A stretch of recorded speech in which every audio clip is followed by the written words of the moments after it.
재수생들의 미래를 어느 정도는 책임져야 하는 교육 사업이란 말이에요.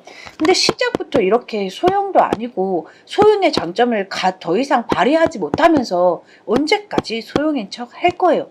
여러분, 쌤케미 채널에서는 재수에 관한 무료 상담을 진행 중입니다. 상담 신청하는 구독자분들마다 유료냐, 어떻게 결제나 이런 물은 많이 하시는데 제 채널 구독자를 위한 무료 상담이고요. 상담 신청 요령은 제 영상 밑에 더보기란이 있습니다. 그걸 누르셔서 그 밑에 상담 신청 요령을 참고하셔서 상담 신청을 해주시면 되고요. 무료입니다. 그러나 제 구독자를 위한 상담입니다. 그러니 구독을 눌러주시고 상담 신청을 해주시면 되겠습니다.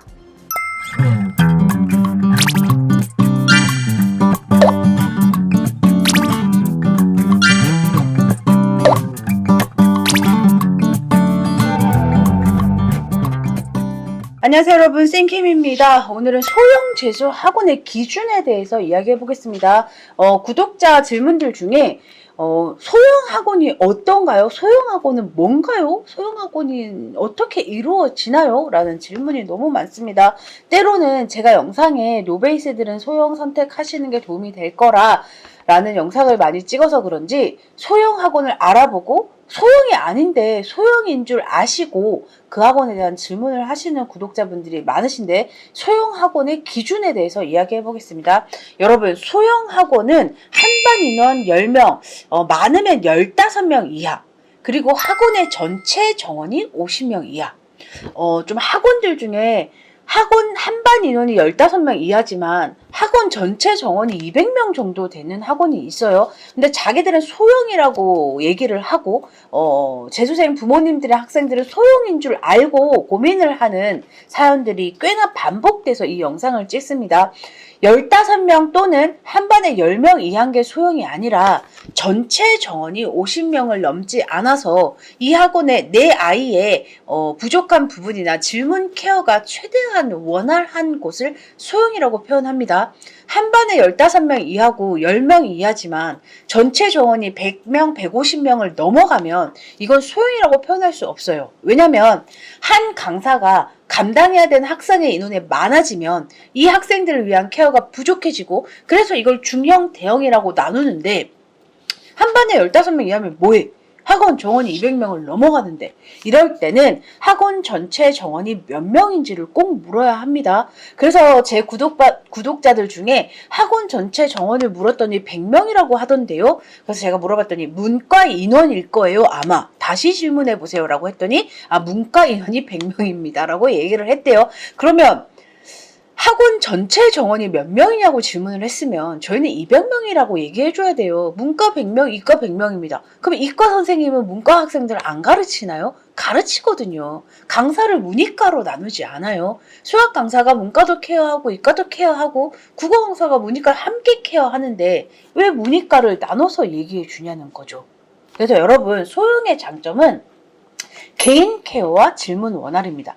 여기서 개인 케어라는 건 좀 공부를 하다가 때때로 무너지는 학생들, 그러니까 자기 절제가 잘 되지 않아서 공부를 잘 하다가도 한없이 나락으로 떨어지는 아이들이 있어요. 그럼 이제 소형들은 강사들이 학생 개개인을 파악하고 있어서 저 아이가 요즘 눈빛이 안 좋네? 저 아이가 무슨 일이 있나? 그래서 멘탈까지 불러서 상담하면서 케어해주는 게 소형의 장점입니다. 근데 인원이 많아져서 학생 개개인을 파악할 수 없다면 그건 소형의 장점을 잃는 거죠. 중형만 해도 아마 재수를 시켜보신 부모님들은 아실 거예요. 제 아이가 이러이러한데 그러면 담임들이 뻔한 얘기예요. 잘하고 있습니다. 성적표 대충 보고 수학이 부족하긴 한데 잘하고 있어요. 이런 되게 범위가 넓은 상담이 진행되거든요. 근데 소형들은 요즘 요 아이가 어떠하고 어떤 공부에 좀 집중하고 있는데 그래서 시간 분배를 학원 측에서 하려고 하고 이런 디테일한 상담이 들어오고 그게 부모가 원하는 또는 아이가 원하는 소형을 선택하는 이유예요.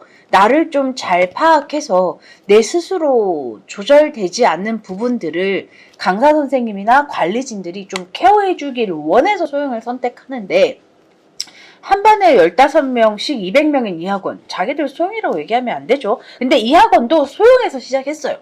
그러니까 50명쯤에서 시작을 해서 이제 케어를 잘했으니까 200명이 됐겠죠. 근데 200명이 되는 순간 학원은 개개인의 케어를 할 수가 없어요. 이건 이 학원이 잘못된 게 아니라 학원이 커졌고, 그러니 개개인의 케어가 소형일 때보다 부족할 것이고, 학원이 커졌으면 이 학원을 중형이라고 이야기해야 합니다. 근데 저희 15명, 한 반에 15명 소형이에요. 언제까지 소형일 거냐고. 그러면 학원을 키우질 말던가. 50명에서 만족하고 50 소형으로 계속 돌리던가. 아니면 50 소형을 두세 개 만들어서 강사를 완전 분리한 다음에 소형의 강점을 유지하던가. 학원이 잘 돼서 커져서 200명이 됐는데 언제까지 소형일 거냐고요. 여러분, 좀 저는 학원들의 상담이 심플하고 정직했으면 좋겠습니다. 학원도 교육 사업이잖아요. 사업이긴 하지만 재수생들의 미래를 어느 정도는 책임져야 하는 교육 사업이란 말이에요. 근데 시작부터 이렇게 소형도 아니고 소형의 장점을 더 이상 발휘하지 못하면서 언제까지 소형인 척 할 거예요. 그래서 구독자 여러분, 소형을 찾고 계신 구독자 여러분, 소형은 정원 50명 미만을 소형으로 표현합니다. 그래서 한반 인원에 집중하지 마시고 학원 전체 정원이 몇 명이며 강사들이 몇 명이어서 이 50명을 몇 명의 강사가 케어하고 있고, 이걸 보셔야 합니다. 제 영상을 보고 소형을 찾고 계신 구독자 여러분들, 이 인원 파악 제대로 하시고 제가 후기 좋은 소형들 리스트 알려드릴 테니 상담 신청하시면 알려드리겠습니다. 그러니 개개인이 소형을 찾으시더라도 꼭 학원 전체 정원을 확인하시고 학원 선택하시길 응원하겠습니다.